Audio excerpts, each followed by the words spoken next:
Get ready to be inspired by the great things happening in rural education. The Rural Scoop will bring you new ideas and innovative solutions. We'll dive into education issues and will highlight what's working in your rural communities. You will hear from a variety of educators, administrators, professionals, and others who will provide relevant and engaging content in each episode. And now, serving up the scoop, here's your host, Dr. Melissa Sadorf. I'm very excited to have a member of the Arizona Rural Schools Association Executive Board here. He's actually one of the newly seated board members. Andy Wannemacher is a regional representative, and I'm going to let him tell you a little bit more about where he is located here in Arizona. But Andy, it is fantastic to be able to talk with you about your journey as a rural leader here in Arizona. And so why don't you get us started by giving us a little bit of background about who you are and where you are, and maybe a little bit about your district. Hi, Melissa, and thank you for having me, and thank you for having me on the executive board. It is an absolute honor. So I serve the Aguila Elementary School District, which is in West Central Arizona. We are actually on Grand Avenue out here called Highway 60, west of Wickenburg, about 20 to 25 miles. We actually are the very northwest corner school district of Maricopa County. We are 100 square miles. We're a very small district. We have less than 150 students in our district. It does fluctuate some, but for the most part, we've sat around that for the last 10 years or so. Originally, I am actually not an educator. I have a business degree from Ohio State, actually, and I did grow up in the middle of cornfields in Ohio, so I'm very comfortable in the rural setting. Our county seat was a town of 10,000 people, and I lived miles out of that town. Like I said, in the middle of soybean and cornfields. I grew up playing in a little town of 600 people where I played farm league baseball, little league baseball, soccer. So that was very common to me. A small community was very common to me. We gathered around basketball games, to be quite frank. Our gym in high school seated 1,300 people, and we would have 1,400 people at the games. I'm sure we were breaking the fire code for sure with the seats lining in front of the bleachers. But that's Northwest Ohio, Indiana area for you. I worked in mortgage banking and a startup internet company in the late 90s and early 2000s. And I started a progress over to education. Well, I've always loved education myself. I don't call myself the most brilliant person ever. I didn't go to an Ivy League school, but I always had an interest in higher education. And I think I always wanted to be a professor. I don't know how that got into me living on a farm as a kid. But I actually have a brother that became a medical doctor. And then there's me and there's 4 other brothers. And we've all kind of done something totally different, to be quite frank. But in Minnesota, again, I lived in the very edge of the Minneapolis-St. Paul area and around a lot of farming people. Very edge. So I was right on the edge of the metro area there. And my last thing that I did as far as internet work and, technology was a startup student information systems company for schools. And back then, 23 years ago, schools were just starting to bring these into their systems where they had a back-end SIS information system. We couldn't raise the money we needed to get that afloat and on. And there was a lot of work there. And what happened was I was going to move out here to Arizona because the real estate boom was really strong here and still is. And I came out here to be a mortgage banker, and I saw this little school in the Wickenburg Sun. There was a little advertisement for an after school program coordinator. And I was like 27 years old. And for some reason I applied for this job and basically received the job. And that was just a little part-time job because I thought I needed something else to do while I was building up my mortgage banking career. I ended up dropping that within 6 months, came here and with a 20-hour-a-week job. And within 3 months, I had a full-time job running multiple grant programs, being the athletic director, coaching, running a parenting program. And it was a 21st century after school program. And the rest is history. That was 21 years ago. And I've been here ever since. Wow. So I probably talked a little too much there, but now everybody knows who I am.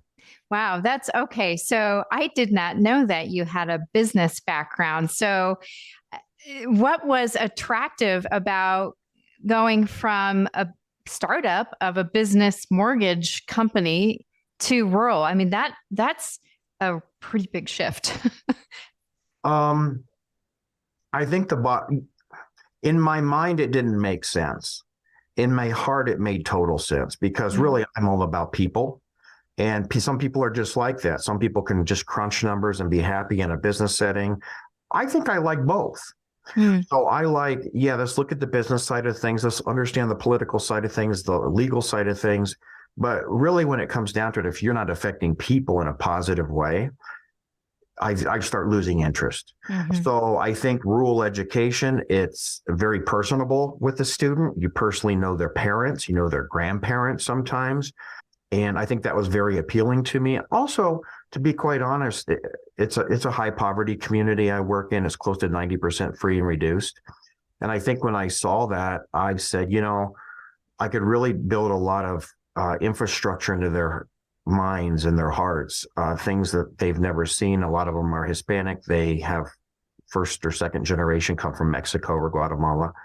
And to me, it was just exciting to see progress children would make over the 10 years on this campus. We're a KA district. We also have a preschool, 3 and 4 year old preschool. And just to watch them walk through that process and improve and, understand the American culture and society a little bit better as we prepared them to go to high school.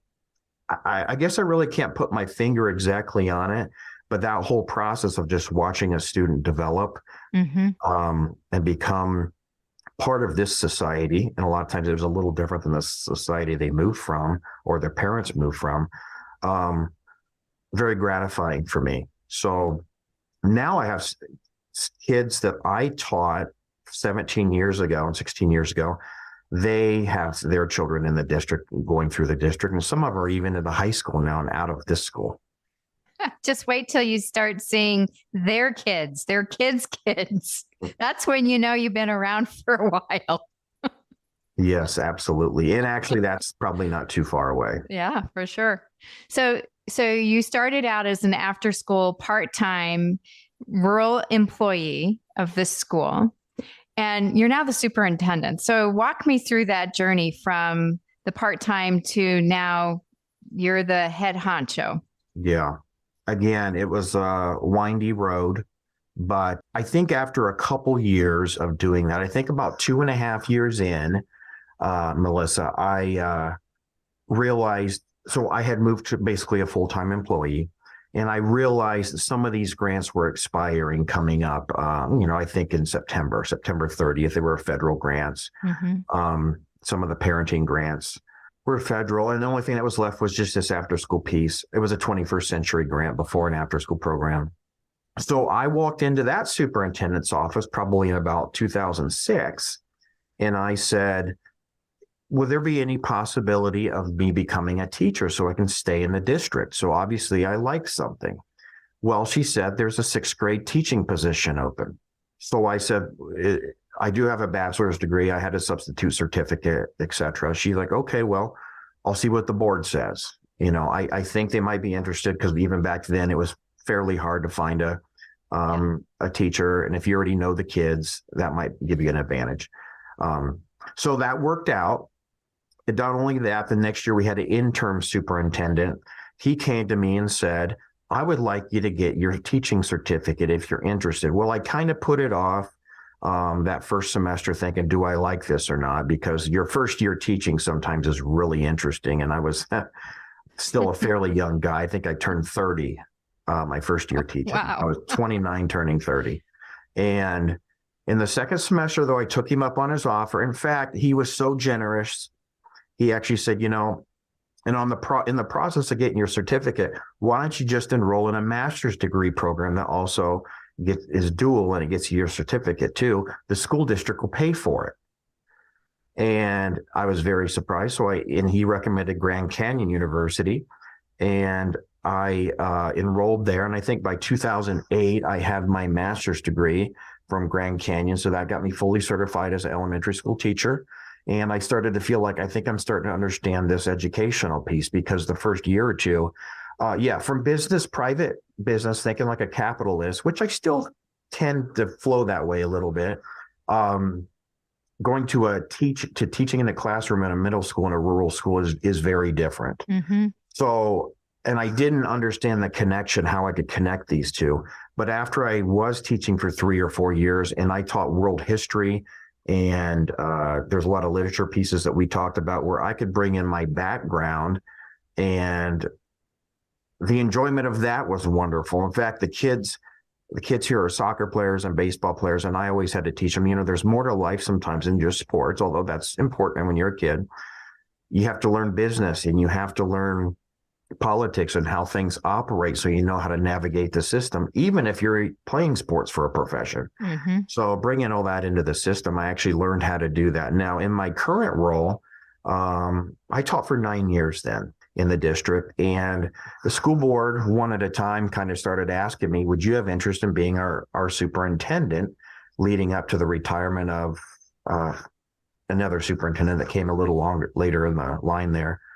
And I guess by that time I had enrolled in a PhD program, and I think I did have a principal certification, or maybe I was even working on my superintendent cert, which I did some continuing ed for. And I knew I didn't probably know enough to do it, but I had run a lot of extracurricular programs and some after school programs. So I had a little bit of admin experience, and I was hired in 2015 as a 37-year-old superintendent. And I was probably in over my head on some things, some other things, as far as understanding the community. I did know the community and the staff fairly well, but some of the political things and just legal things I didn't know. So I ran into some bumps in the road. I definitely needed plenty of mentors. Let me just say that. So that's that process, and a lot of bumps in that road, but I always stayed engaged with the kids. Even to this day, I try to coach a sport every year or do something where I'm face to face with the kids. One is it calms the climate down a little bit in the school, just because they know, the front office knows them. But also I remember why I do what I do. And it's really all about them. Yeah, so important. If you step away from that lens of being student-centered and student-focused, it's unfortunately not as easy to do what you do. You have to have that why.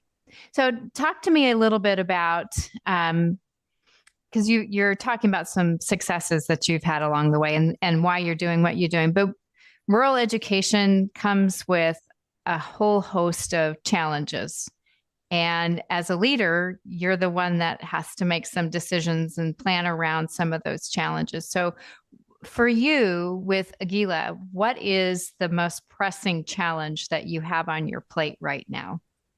Again, staying student-centered, there's 4 or 5 main challenges. But as far as my particular area and geography and local issues we have here is, and I think I made a comment about it, a lot of our families come from Latin America, or at least did.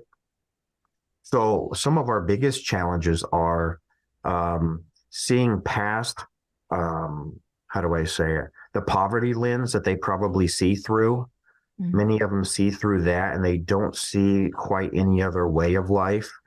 And sometimes it's maybe not us convincing the parents, but it definitely is working through the children to see that, in America, it's not perfect here, but there are a lot of opportunities. There really are a lot of opportunities.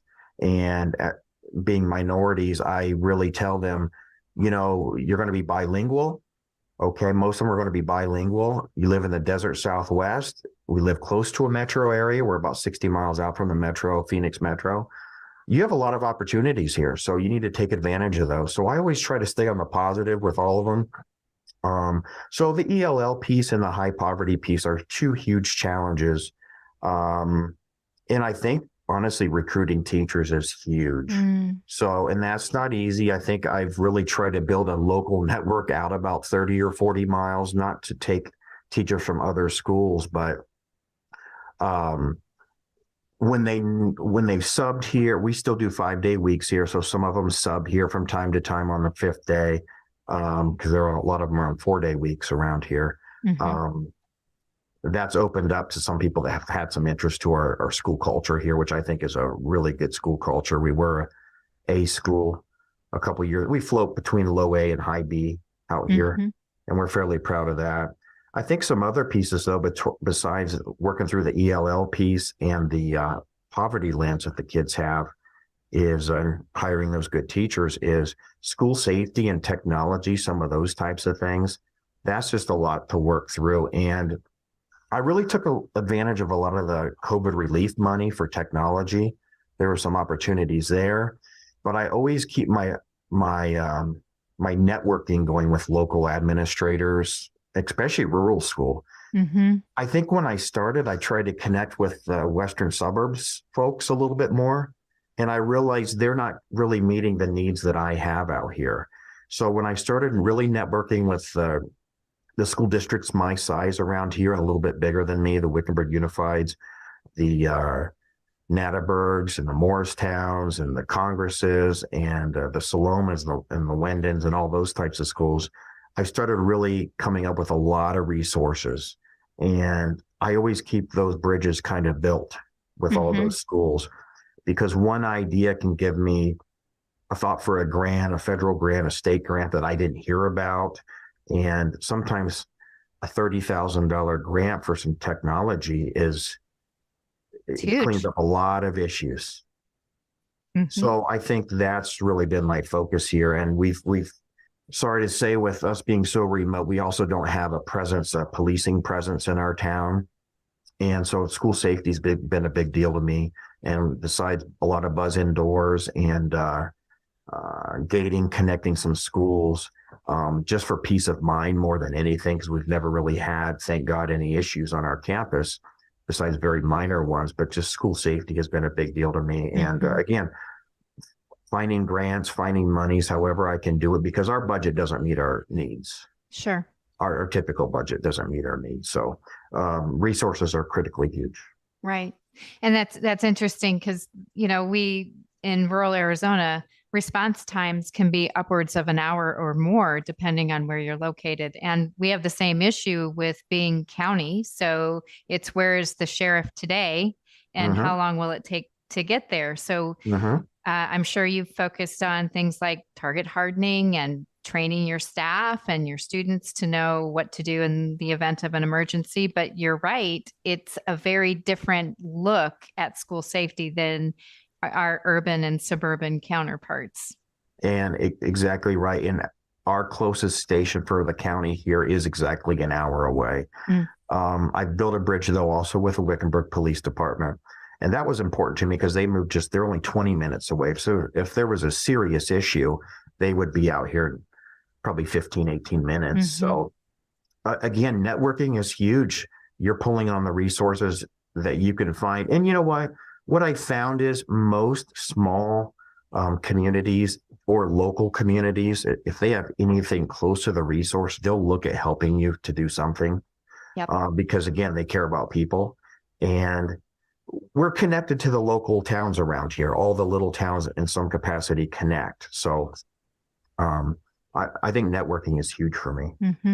And that leads me to my next question, which is, we do face issues of having limited resources in our own school boundaries. And you've mentioned funding, technology, staffing. And what have you done to lean into your neighboring districts, or what have you stood up yourself as maybe something that others can replicate or scale that are around you that might spark an idea for somebody that's listening in another area of Arizona that's in a rural school community? Well, I think trying to be open to new things and different things is always important. And I guess I'll preface that with a copper mining company has an interest here in this town, and financial interest. And they started reaching out to me some years ago. And some of the other stakeholders here in town were very apprehensive in this. I decided I might as well listen in and see what they have to say. And what they provided at the table was outstanding. First of all, they're huge into STEM and STEAM programming and granting for that. And they actually openly told me some of the school districts don't write the grants for these. And I also believe in at a small school making teachers, treating them like professionals. I always say they're vice presidents of a company here. They're running 15 to 20 humans in their room. They're overseeing 15 to 20 humans. Usually a parapro drops in at some time during the day. And we don't pay teachers great in Arizona, as you know, but, close to $60,000 working 9 months. So, most of mine have master's degrees too. I treat them like a professional. And so a lot of these resources I find out about are teacher resources where they write the grants, $400 grants, $600 grants. And we received, I don't know how many of these in the previous years. 2 of my teachers actually wrote grants for ASU for a STEM program there. And I think those were $5,000 grants. Some of the money went to them and some went to the school for resources. Wow. But as far back to this company that we have, this copper mining company, they provided a grant writer to me. And that grant writer in a small district is huge because we just really don't have the, maybe I'll say bandwidth. We just don't have the bandwidth to do it. So unless they're a real simple little grant, sometimes they don't get written. We're not Deer Valley or the big school districts that has multiple grant writers and time to meet about exactly what they want to do in the grant. It's kind of like go through it as fast as you can, see if you can get it done on time. So a grant writer was huge for us, again, because we're always trying to leverage extra funds. Now, I find myself currently in a situation, and I know most schools would already know about this, but I'm right on the cusp of a small school adjustment, enrollment number, ADM number. Sure. Talk a little bit about that, because we'll have listeners that aren't from Arizona that might not be familiar with that ADM cutoff and what it means for you financially as a district. Sure. Well, one way, without going to a November election vote to get extra funds, if you're a school district with an ADM below 125, do a small schools adjustment, it's called. And I actually have the paperwork laying on my desk right now to consider this coming in the next few months, because we do need extra funds. And with the fiscal cliff we have coming up with the end of our COVID monies, that means for me, I have 28 staff that I think report every week with subs and everything. Maybe we have 35 staff that are out here once a month or so. But we're going to lose 3 employees. Well, 3 employees is a huge amount when you only have 28. And those 3 employees, one way I found that I could keep them is if I go through a process called small schools adjustment, which would basically be a levy to increase our taxes on our local residents to fund the school district to maintain the staffing. And I don't have all my ducks in a row yet, but I am laying it out for my board. It goes to the board for a board vote.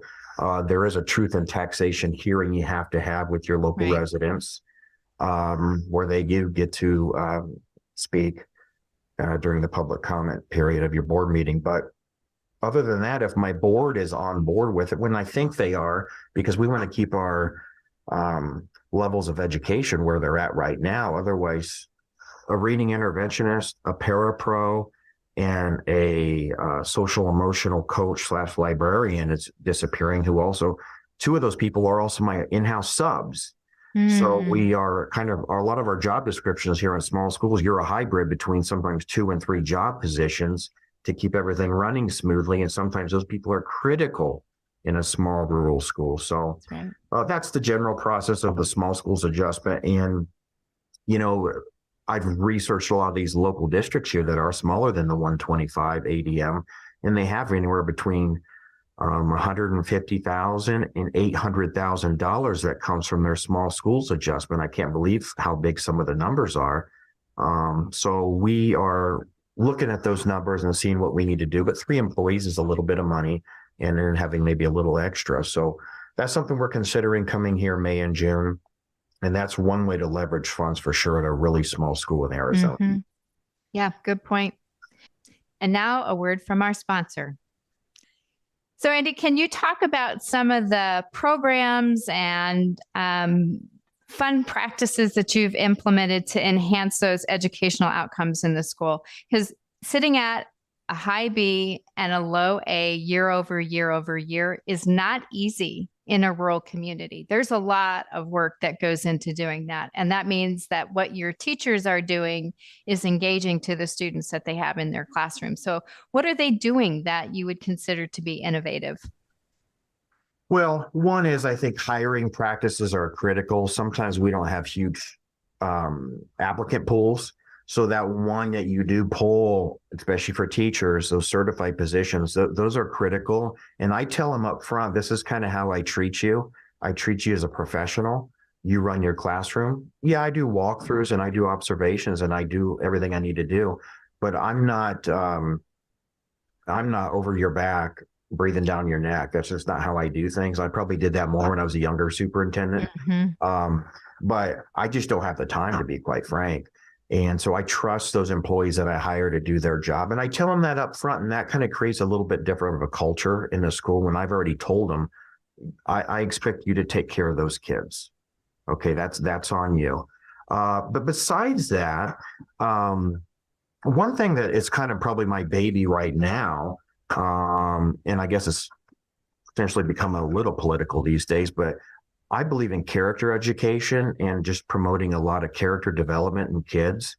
And I look at that across the board. It's part of every program that we do, or becoming more part of every program that we do. In the morning we do the Pledge of Allegiance, our moment of silence, and then we have a character moment every morning. K3 is grouped together, 4-8 are grouped together, almost like mini assemblies every morning. That's a 5-6 minute assembly to kind of get our day started off right. And it's a little bit of a throwback. I just believe in patriotism and just respecting where we are in the world and respecting what we're growing up under as far as our government. And not that it's perfect by any means, but I think that's a little bit more of a rural approach. And now what we're doing is we have kind of a 4-pronged approach to character education, and that's looking at things like character counts, an SEL program called Second Step, which builds a lot of just how to treat other people appropriately, how to solve conflicts, how to build friendships. We don't build friends for kids, but we can help them maybe lay the groundwork to do that, and that gets rid of a lot of little dissensions sometimes in a classroom when kids just know how to problem solve a little bit with other humans. And more importantly, we're trying to teach them how to be more ready for being 15, 17, 19, 23, 25 years old. And we have a couple other character curriculums that really don't take teachers' time. It's just something that embeds into the school culture. Recently, we've also started working with the Canyon Center for Character Education at Grand Canyon University, who's again just helping us solidify that program as we walk through that program. We believe in teaching with love and logic. So there's a firmness about teaching, but also the kids need to know that you love them, but you're making them accountable. And this directly affects, in fact, I was just reading research last night at my house that this directly affects academic outcomes. Yep. So now it's some work. It's some work, and I don't like to overburden staff with a lot of work because we're all very busy, but we're looking for our best outcomes and what people will be doing when they're 25 and 30 years old. And if they have an element of character that they learned in the schooling as they were learning their ELA, their math, their science, their social studies, if something's just embedded in there, because we're talking about different elements of character. Performance virtues is one thing that's not talked about, but that's something like fortitude, drive, ambition. And those things are hard to teach, and it's hard to even measure those things, but when you're doing something that builds those into students. And I think that's critical for kids as they get out of high school and move into their career in college. Agreed. And, Andy, you keep talking about the culture and climate building that you do is just a regular function of your job, day in, day out, and expecting the same thing from your teachers. And that's pretty amazing, because the positive school culture that you're building really does have that direct impact on students and the outcomes that they're getting. So that's wonderful to hear that they're getting that kind of environment at Aguila. I just like, I think part of that culture, Melissa, that I like is I like staff coming to work, and I like students loving to come to school. Do all of them love to come to school? Probably not. But our attendance rates, I can't quote them for you, they're pretty strong. And they walk in with a smile on their face. And that's really what I want to see kids doing, is coming to school. They enjoy being at school. We have good food as a side piece. I've always thought cafeteria food's important. The kids should like it. And, every sub that comes here and teaches says you have the best cafeteria food of all the schools I teach at. So those are little things, but those are big things when you add them all up. Sure it is. So you and I talked a little bit previously about place-based education, which is something, it's a fancy term for using the assets in your local community to help drive instruction. How are you incorporating local culture and your community at large, whether it's geography or people or other assets that might be in place to drive some of those educational programming? Yeah, looking at two things, maybe three things. One is, and I've already alluded to it, there is an FMI mine up in Baghdad, Arizona, and they've really been a wonderful partner of ours. And we're just getting back to, after COVID, wanting to take kids up there and as science field trips and work with them. Because they've also been a great, not just, educational partner, but financial partner. The grants we've written with them, they've so increased our platform of technology that we provide to the students. I've bundled different grants to get smart boards in classrooms, build the 1-to-1 Chromebook ratios.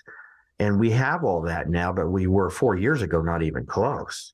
So I was buying like one interactive or smart board at a time for a classroom, one or two, and we, had 12 or 13 classrooms here to cover. And I'm like, this is going to take too long. So they, and also the 1-to-1, we were trying to get a Chromebook card and Chromebooks sets in each classroom. And they might have funded half of that project, both of those projects, over the course of 2 or 3 years. And combining that with some other funding, obviously E-rate helps a lot on some of your infrastructure. We did Wi-Fi also, supercharged our Wi-Fi to make it more commercialized.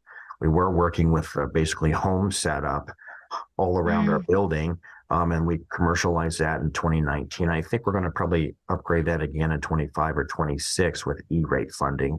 So that's something that people can pull on. But I guess, back to FMI Baghdad, they've really been a great partner for us. And I think, so that's the STEM piece from them. Also, more and more ranchers are starting to move into our community. And so we have I think it's called Cowboy Poetry Contest that we do each fall, just as an example. And this is with the Wickenburg Museum, actually. And it's a wonderful museum, expanding. It's right downtown. Some Arizona listeners probably have been past it or been in it.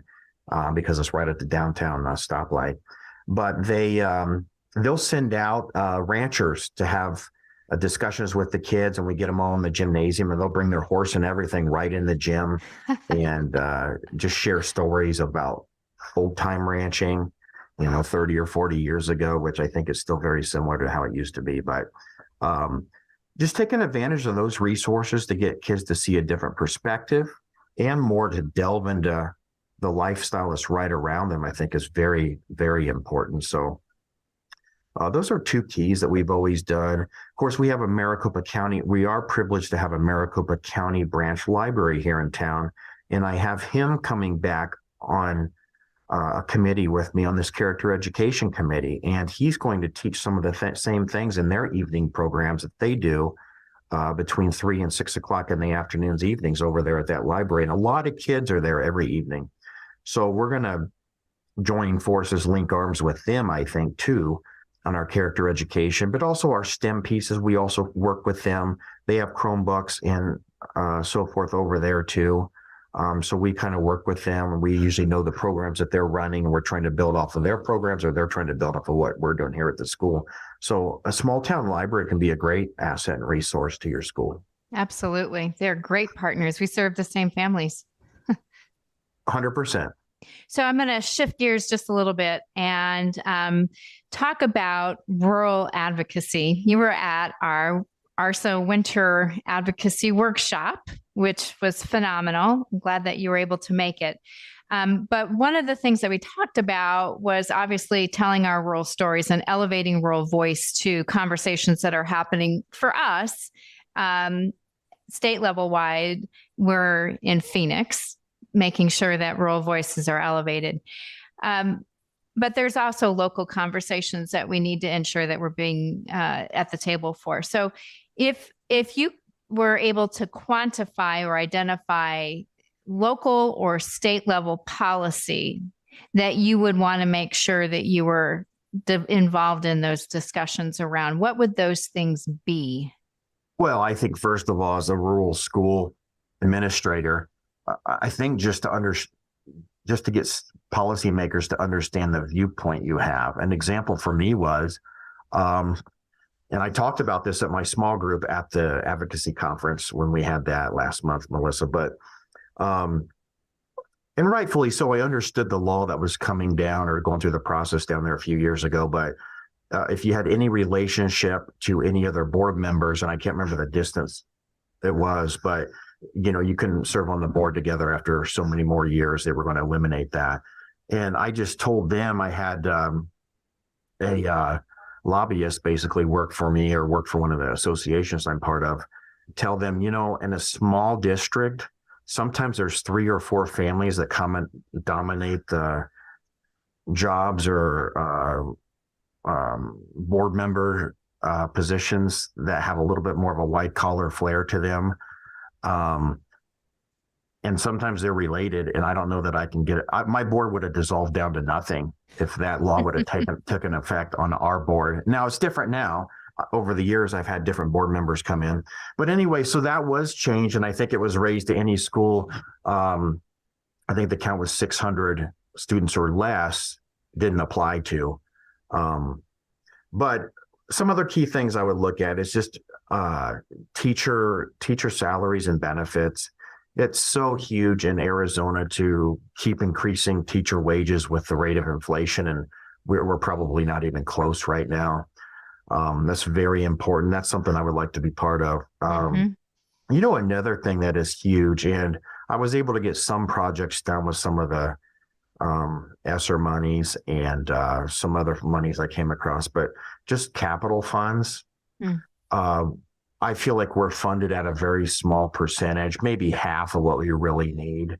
And with some struggles and getting some things through, just to keep buses up to date, when you need buy a new bus, unless some kind of grant comes out, we're broke if we buy a bus.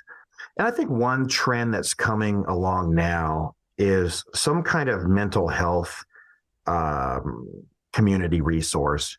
And that's another thing that I talked to my librarian about. He has a lot of connections that I don't have. And he was just in my office last week, and he works with places like the University of Arizona, Adelante Healthcare. And he has connections I don't have. Mm-hmm. So I'm letting him work some of those angles, but he seemed to be a little bit more maybe in the mental health, and my investment have been as far as time recently. So I think he already has some groundwork built for some of those. And he already had the University of Arizona coming out doing health clinics and so forth in his library in the evenings or on the weekends. So he was going to look into that, and just being able to identify these issues and getting a little training for staff so we can get resources to maybe adults, but especially the children. so they get some counsel or whatever they need, some coaching to work through those issues, because we don't want a mental health issue restraining them from getting their education. Yeah, absolutely. So we talked quite a bit about some of the challenges and barriers that you're facing, but there are successes. Obviously, with an A-B school, you have some pretty significant successes as well. What's a success story that you could share with us that highlights both your leadership and your school community? Yeah, well, Melissa, I think getting an A was huge success for us a couple years ago. But I think more than just that is when I see, and I'm just blunt about it, Hispanic parents come in, or Caucasian parents or grandparents come in at the Thanksgiving luncheon, and they're coming up to me as I'm serving them pumpkin pie, right? And saying, hey, can I volunteer here? I'd like to volunteer here. That says a lot to me, because that means when they walked in, there's something that they like about walking into our gymnasium, our cafeteria. That's huge to me. I think that another huge success is our teacher retention. A lot of times teachers come here and they just stay. They don't leave, and they'll be here for anywhere between 10 and however many years. So I think they, again, I think it's school culture, but not everybody's made for that. Some, and rightfully so, some teachers like the urban or the suburban community, and that's fine. But certain people fit well into a rural school. And I think that's a success. But I think more than all that is just seeing staff work together, knowing our one common good is the sons and daughters of Aguila, Arizona, and what they're doing when they're in their 20s and 30s, and that they're having a successful life. I mean, that's really the bottom line. And I've seen that over and over again. And I think some other things is just when we have homecoming events, which we don't really have in an elementary district, but we do some community things where we do, well, our Christmas program, I'll see a lot of kids come back for that because they have little siblings here in our school. But also we do a yearly annual basketball game. I think we're on our 20th with the Maricopa County Sheriff's Office. And a bunch of the kids show back up to play in that are firefighters or police officers now. And I think sometimes just their testimony of wanting to come back to the school, and these aren't all academic. Some of them are very qualitative and intangible. But when we are an A or a B district, and you see all those pieces too, now you have quantitative, student success, and you have qualitative. And so now we're over to the mixed methods. But those pieces those speak volumes to me. So we're doing something right here in Aguila. And I guess I'm proud of being part of that process. I've seen it for 20 years. And the longer you're here, the more you see the whole picture of what's happening. One of the expressions that I love is rural advantage. And you may have already started answering this question, but what does the term rural advantage mean to you as the superintendent of Aguila Elementary School District? I would say the advantages at a rural school outweigh an urban school, but that's why I've stayed here. It's not for everybody. And some people are probably more built for the urban or the suburban, but in a rural school, when a problem does arise, usually you can call the person and they'll come into your office. Okay. So problem solving is much easier because it can just be face to face, and usually just one or two families is who you have to talk to. And you could usually solve those problems. Not always, but usually you can. So, being in a close knit community, many people are out for this. Everybody wants the common good for everybody. Right. So I think that's part of the rural advantage. And I think being able to see, again, with your own eyes, kids grow up right before you. And then when they go to high, I'll get a message from a parent or even a kid they're playing football. And they're asking me to come watch their game. Well, that typically doesn't, unless you coach them in football when they were in middle school, you're probably not going to get that call or that message or that phone call from mom or dad. But graduation parties, all these little things. It sounds really simple, but at a big school, you personally have grown up with these kids and these parents. And I think that's the close knit about it. You know their successes, you know their failures. They sometimes know yours. So I think that's the rural advantage. Now, academically, and maybe I haven't focused on academics enough, but it's a theme of everything I say. Academically, we can really bridge kids moving from grade level to grade level at a small district. Everybody personally knows them. Everybody personally knows their family. We have great success at our parent-teacher conferences. 99% of our parents show up at the parent-teacher conferences. They just all come. Another great thing is at a rural school, our families, at least in our district, and this isn't probably across the board, but they see our teachers as the professional. So they let them do their job, and they know that our teachers know that, in certain districts, that's not the case. There's a lot of other fires to put out that they might not be able to have to put out here at Aguila Elementary School. I think those are some of the huge advantages of being in a rural district. And you know what? The drive to school is one of the advantages too. Just looking at the snow-capped mountains this morning, beautiful. Arizona has some beautiful views. Yes, we do. Beautiful views, beautiful sunsets, beautiful vistas. Absolutely true. So, Andy, is there anything that we did not touch on that you want to make sure that you highlight around your rural work? Well, I guess just to capstone everything, because I think I've touched on a lot of pieces, or they were themes throughout what I said.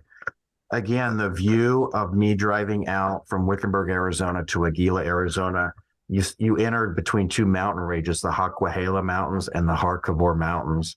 Right now, they happen to be snow-capped, which maybe happens once a year because you can see up into Yavapai County, getting towards Prescott on the one way and on the other way. I don't think there's any towns over there, but that view kind of starts my day driving out here. It's a 25 to 30 minute commute for me. And, it's just like home when I enter into the building. I feel it is a very safe place. I feel it's very safe, and I think kids feel the same thing. But again, I came from Ohio.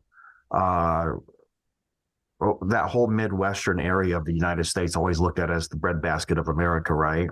Well, out west here, we're a little different, a lot more ranchers and so forth out here, which again, it's just, I think the beauty's in the eye of the beholder. So when you find that right fit for you, I think you just know it. And you love the grind. You love getting up and doing what you do. And you didn't realize it, and all of a sudden 20 years passed. Which is what happened to me here in Aguila. It's been 21 years that I've worked here in Aguila, and I've had a blast. It's not been perfect, but when you find your fit, you just find your niche. Well said. Well said. Thanks for spending some time with me. I was very glad to learn more about you and your school district. Yeah, and hopefully somebody else out there, one of our listeners, learned something about rural schools. I don't pretend to be the expert.